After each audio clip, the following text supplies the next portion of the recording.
pagi anak ibu. Hari ini kita masuk materi yang baru, materi terakhir kita untuk mapel ATK, yaitu alat ukur instrumen lokal. Nah, ini di sini nanti materinya kamu tinggal ini aja ya, kamu catat. Ini materinya nggak susah, ini udah kamu pelajari waktu pelajaran fisika. Sini ada alat ukurnya, hal-hal apa saja yang penting sebelum kita melakukan pengukuran. Yang pertama itu ada angka penting. Nah, ini nanti kamu baca, kemudian kamu catat ya. Kalau angka penting tidak usah saya terangkan, ini sudah bisa kamu baca aja, udah ngerti.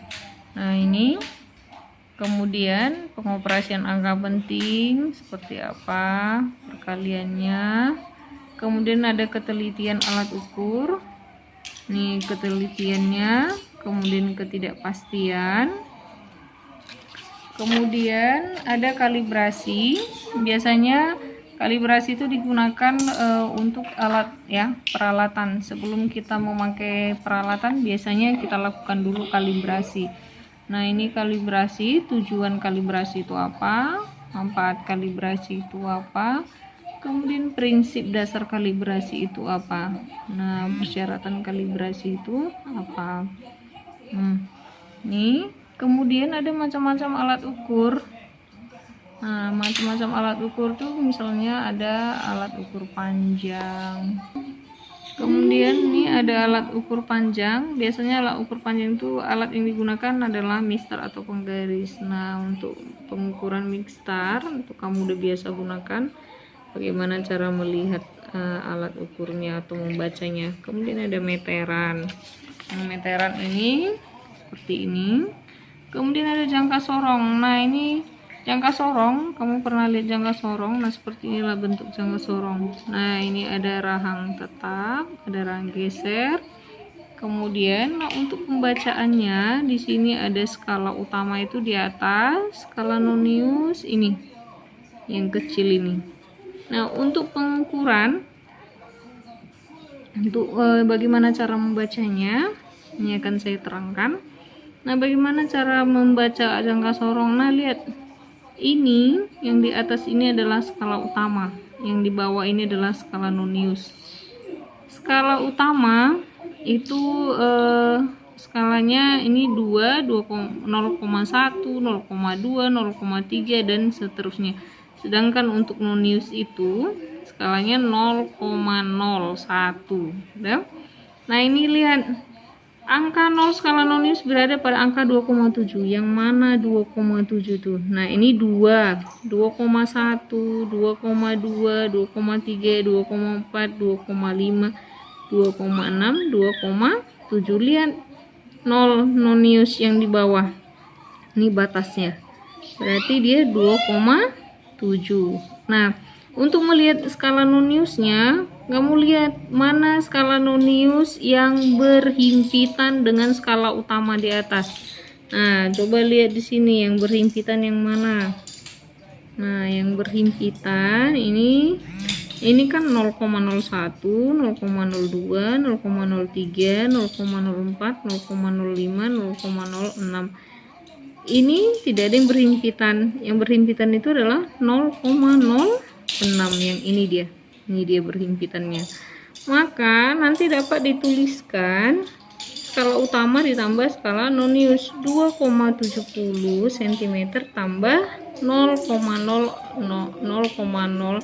cm, maka itu dibaca 2,76 cm. Nah, paham ya? Nah, kemudian ini ada alat mikrometer skrup. Nah, contoh alat mikrometer skrup itu seperti ini. Nih alatnya.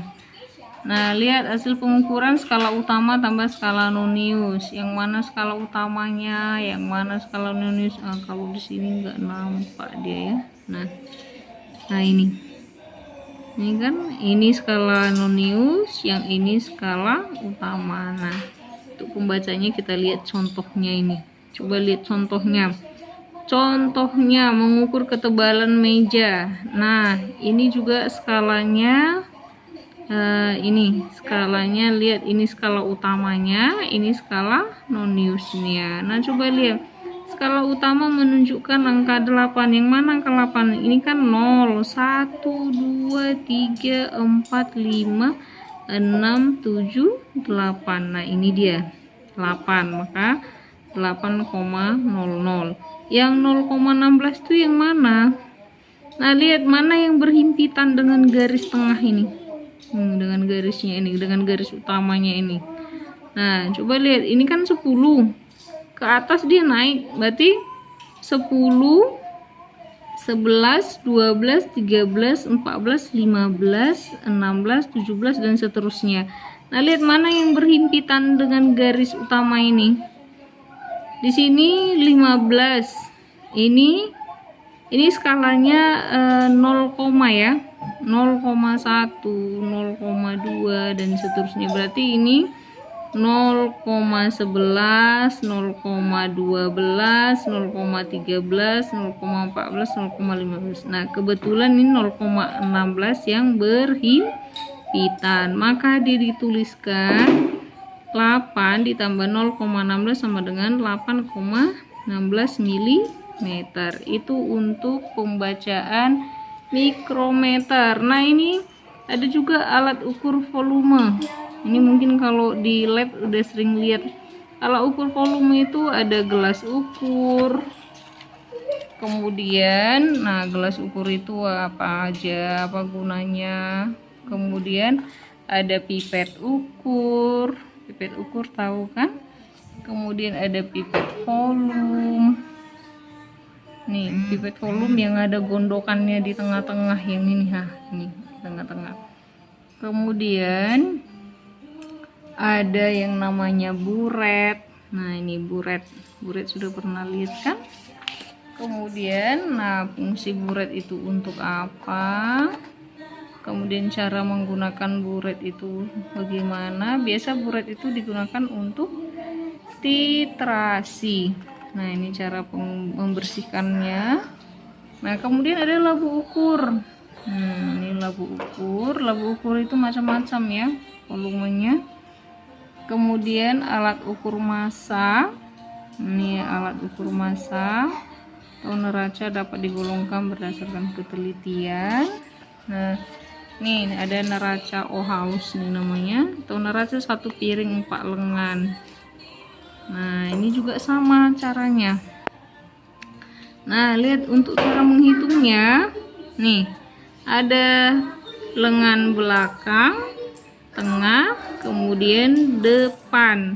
Nah lengan belakang itu skalanya ratusan, kalau yang tengah puluhan, kalau yang depan ini adalah satuan. Nah sekarang coba kita baca yang ini posisinya di 400, sedangkan ini 70, berarti 400 tambah 70 itu berapa? 470.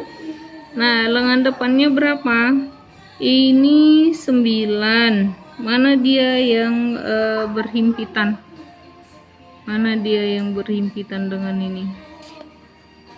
Mana yang berhimpitan? 9, tengok panahnya ya, ke panahnya.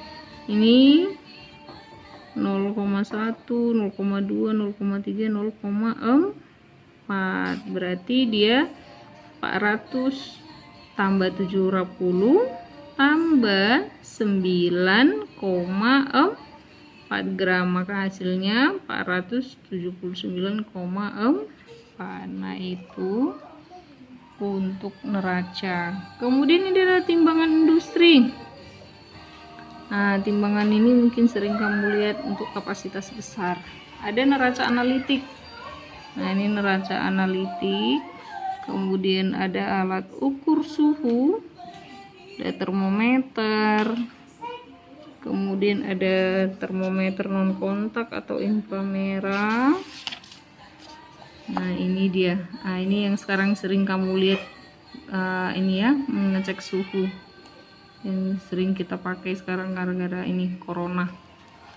Kemudian ada termokapel. Termokapel itu biasa digunakan untuk apa? Ini gambarnya. Kemudian Ada alat ukur waktu. Alat ukur waktu itu ada stopwatch, kemudian jam dinding, itu yang udah biasa ya. Kemudian alat ukur tekanan. Tekanan ini, nah ini contohnya tekanan gauge. Nah ini. Kemudian ada barometer. Barometer itu untuk apa? Ini sudah ada di sini fungsinya. Kemudian ada manometer. Ini manometer. Udah. Kemudian ada alat ukur pengukur aliran. Kemudian ini ada skema alat pengukur aliran. Nah, biasanya ini alat ukur kelistrikan. Ini gambarnya. Kemudian ada amperemeter, mungkin sudah pernah lihat ya. Ada ohmmeter. Ini ohmmeter ya. Kemudian ada juga alat ukur kelembapan atau higrometer. Ini digunakan untuk apa? Untuk mengukur kelembapan. Ada juga alat ukur pada larutan. Ada pH meter. Kemudian, ini contoh pH meter. Kamu udah pernah lihat mungkin di lab. Nah, ini alat mengukur BOD dan COD. Apa itu BOD dan COD? Nanti kamu lihat baca ya. Nah, ini dia alat pengukuran. Nah, sampai di sini dulu anak ibu materinya. Jika nanti ada yang kurang jelas, silakan nanti ditanya ya.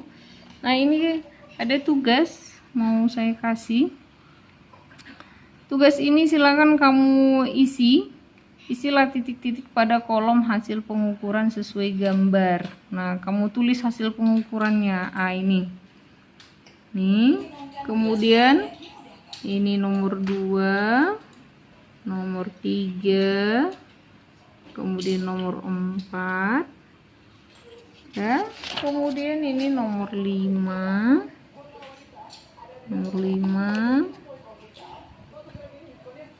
nomor 6, kemudian nomor 7,